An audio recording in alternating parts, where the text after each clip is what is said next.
everyone. I'm Britney Eurton here at Churchill Downs, joined by two pretty phenomenal ladies, Donna brothers, who I'm lucky enough to work with, and Elizabeth McCall, master distiller at Woodford Reserve, who has made us some delicious mint juleps, the signature cocktail of the Derby.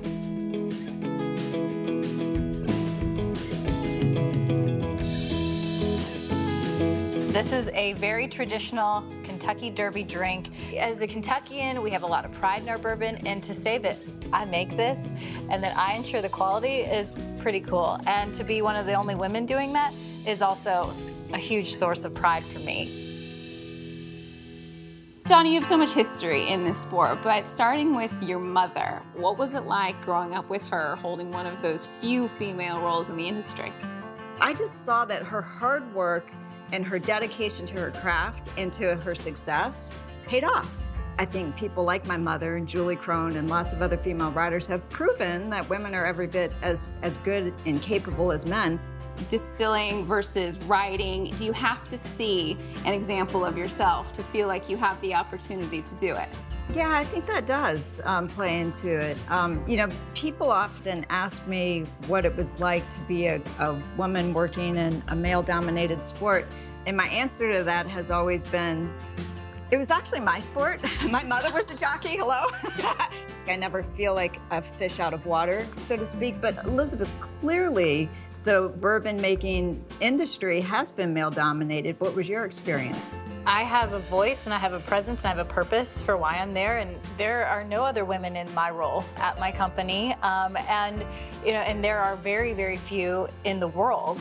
But I did have wonderful women around me supporting me, and to your point, it was just my job. I showed up to work, I did the work I needed to do, and I just wanted to do the best job possible. I mean, moments that you felt like you got knocked down and you had to get back up, but you know how your mom handled it maybe encouraged you to keep going? I think for sure, absolutely. But I think because of my mother, I noticed that what I did for a living was really hard, and I had to prove myself day in and day out, every single day. But I also noticed that all the guys I was riding with had to do the same thing. Like, nobody gets to just show up and rest on the laurels of what they did last week. I mean, we've seen some growth. In Europe, it's pretty incredible to see how many females are in that room, but what do you make of the young riders now? We all start at the lowest level and then make our way up. And so if you look in Maryland right now, I want to say there's like 7 or 8 female jockeys riding there on a regular basis, but it is a lower level track, and so it's hard to make that next jump. But they're doing better and they're distinguishing themselves, and so I think there's a lot of talent out there, and hopefully it gets to the upper level where most of the NBC viewers will actually get to see them, but there's a lot of potential out there. One of the riders, Jessica Pfeiffer, I spoke to her about it, and she's at the track and she sees these little girls that are looking up to her and knowing that it's possible to do that and to hang with the guys.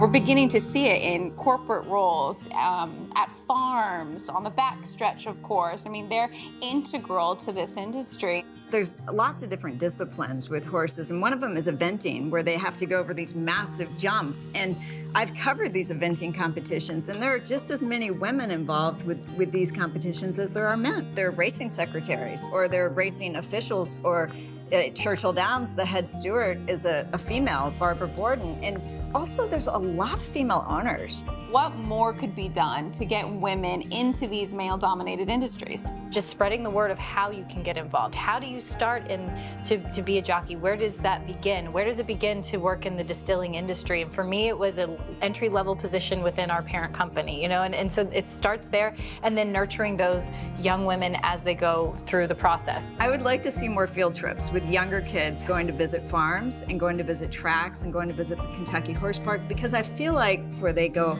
wow, like that's a horse and I could pet it, and could I ride that horse? And just, you know, open their mind to that's a possibility. I think that would be helpful.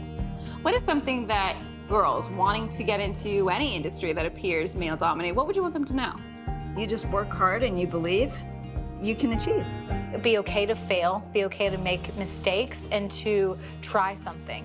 I'm so proud of having my daughter be able to see me do this and to have a career in a male-dominated industry, that one day when she grows up, she'll be able to see herself in this role, and it won't even be a big deal at that time. To women, horses, and Woodford. Yes. Yes. Cheers.